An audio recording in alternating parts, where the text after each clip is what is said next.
খবরদার কেউ একা একা ইফতারি করবেন না। একা ইফতারি করেন নাকি আপনারা? একসাথে। আল্লাহর হাবিব সাল্লাল্লাহু আলাইহি ওয়াসাল্লাম বললেন, কেউ যদি কাউকে ইফতারি খাওয়ায়, যিনি খাওয়ালো উনি রোজা রেখে যেই সওয়াব, খাওয়ানোর কারণে ওই সওয়াব। সাহাবারা বললেন, ইয়া রাসূলুল্লাহ, ইফতারি খাওয়ানোর মতো পয়সা তো আমাদের নাই। আল্লাহর হাবিব সাল্লাল্লাহু আলাইহি ওয়াসাল্লাম বললেন, ওয়ালাউ বিশারবাতিমা, যদি এক ঢোক পানি দিয়েও ইফতারি খাওয়া তবেও এই সওয়াব পাওয়া যাবে। ওয়ালাউ বিআযকা চিলাবান, এক ঢোক দুধ দিয়ে খাওয়ালো। ওয়ালাউ বিতামরা, একটা খেজুর দিয়ে ইফতারি করালো, এই সওয়াব। সুবহানাল্লাহ পড়েন।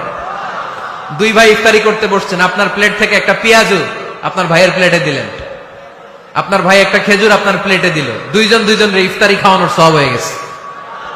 সুবহানাল্লাহ কইতে পারলেন না? পারবেন সবাই? একসাথে খাবেন না আলাদা? আল্লাহর হাবিব সাল্লাল্লাহু আলাইহি ওয়াসাল্লাম খেতে বসলে কখনো খাবারের বদনাম করতেন না। সহিহ বুখারীর হাদিস, মা আবা রাসূলুল্লাহ সাল্লাল্লাহু আলাইহি ওয়াসাল্লাম তুআমান কাত্তু, কখনো খাবারের বদনাম করেন নাই। এই 63 বছরের জীবনে কখনো না, একবারও না।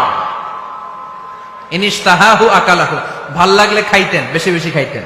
ওয়া ইন কারিহাহু তারাকা, ভালো না লাগলে রেখে দিতেন, ওটার দিকে তাকাতেন না। কিন্তু কখনো বলেন নাই লবণ বেশি হয়েছে, কখনো বলেন নাই ঝাল বেশি হয়েছে, এগুলো বললেন না। বলবেন? মহিলা প্যান্ডেলের ভাবিরা খুব খুশি, এখন খুশি হয়ে গেছে। ভাবিদেরকে বলবো, আপনারাও আপনাদের সর্বোচ্চটা দিয়ে ভাইয়ের জন্য রান্না করেন, যাতে ভাইয়ের খেতে কষ্ট না হয়, ঠিক কিনা? চেক এন্ড ব্যালেন্সের দরকার আছে না নাই? Islam is check and balance, very balanced religion, খুবই ভারসাম্যপূর্ণ জীবন ব্যবস্থা। খাবারের বদনাম করবেন না, খাবেন, খাওয়ার শেষে শুকরিয়া করবেন কার? বাসায় একসাথে খাবার খান, আলাদা আলাদা না। কিভাবে? একসাথে। যদি একান্নবর্তী ফ্যামিলি হয়, ভাই বোন চাচা মামা একসাথে, তাহলে ছেলে মেয়েরা একসাথে বসবেন না। ছেলেরা সবাই একসাথে, তাদের খাওয়া শেষ, এরপরে মেয়েরা সবাই একসাথে। আর যদি নিজের ফ্যামিলি, স্বামী স্ত্রী ছেলে মেয়ে, তাহলে সবাই মিলে একসাথে খাবেন। খাবেন কোন হাতে? বাম হাতে নাকি? আওয়াজ করে, কোন হাতে? আল্লাহর হাবিব বলেছেন, লা তাকুলু বিশিমাল, বা হাতে খেও না, ফা ইন্না শাইতানা ইয়াকুলু বিশিমাল, কারণ শয়তান খায় বা হাতে। আমরা খাই কোন হাতে? ডান হাতে। খাওয়ার শুরুতে কি পড়বো? খাওয়ার পরে কি পড়বো?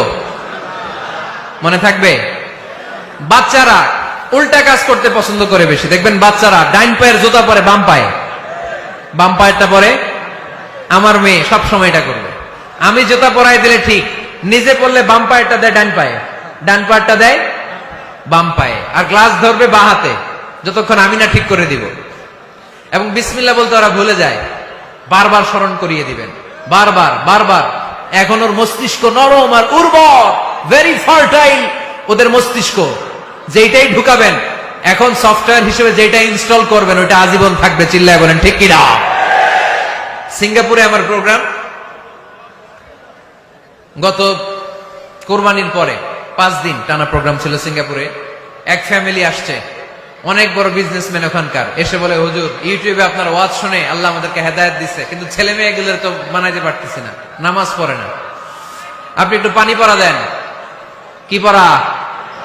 আমি বললাম বয়স কত? কয় 22। আমি কই পানি পড়ে না, আমারে বাইটা খাওয়াই দিলে হবে না, কারণ কাঁচা না নোয়ালে বাস, পাকলে করে টাস টাস। আগে আগে দেরি করা যাবে না, দেরি করলে কষ্ট হয়ে যায়। আল্লাহ হেদায়েত না দিলে তখন এদেরকে বোঝানো যাবে না। ছোট্ট সোনামণিরা, ওরা এখন কাদা, কাদাকে যেমন খুশি তেমন ডিজাইন করা যায় কি যায় না? ডিজাইন করার পরে যখন শুকিয়ে যায়, তখন আর কিছু করা যায়? তখন বাঁকা করতে গেলে কি হবে? ভেঙে যায়। একসাথে খাবেন, খাবার শেয়ার করবেন। একে অপরের সাথে খাবার শেয়ার করলে মহব্বত বাড়ায় দেয় কে? আল্লাহ তুমি কবুল করো। গুরুত্বপূর্ণ বিষয়ে সিদ্ধান্ত নিতে পারিবারিক বৈঠক করুন। Family meeting. কি মিটিং করেননি? না নিজের ইচ্ছা মতো সব সিদ্ধান্ত? ওয়াশাবিরহুম ফিল আমর ফাইদা আযামতা ফাতাওয়াক্কাল আলাল্লাহ। মুশাওয়ারা করো, পরামর্শে বরকত আছে না নাই? অনেক বরকত, অনেক। আল্লাহর হাবিব সাল্লাল্লাহু আলাইহি ওয়াসাল্লাম পরামর্শ করতেন। অনেক লম্বা লম্বা হাদিস আছে, এগুলো বললে অনেক রাত হয়ে যাবে, আমি ওদিকে আর গেলাম না। পরামর্শ করবেন। 8 নাম্বার 7 নাম্বার ছিল কি করবেন? কি করবেন? স্ত্রীর পরামর্শের গুরুত্ব আছে। আল্লাহর হাবিব সাল্লাল্লাহু আলাইহি ওয়াসাল্লাম নিজেও অনেক জায়গায় স্ত্রীর পরামর্শে বেঁচে গিয়েছেন। বিষ্ণু সাল্লাল্লাহু আলাইহি ওয়াসাল্লামের মাথায় বুদ্ধি আসতেছে না, আম্মাজান উম্মে সালামা রাদিয়াল্লাহু তাআলা আনহা হুদায়বিয়া সন্ধির সময় বুদ্ধি দিলেন, ওই বুদ্ধিতে কাজ করার সাথে সাথে প্রবলেম সলভ। মনে করেন না যে ওনাদের মাথায় বুদ্ধি নাই, অনেক চিকন বুদ্ধি আছে, কাজে লাগাবেন, মাঝে মাঝে নিবেন।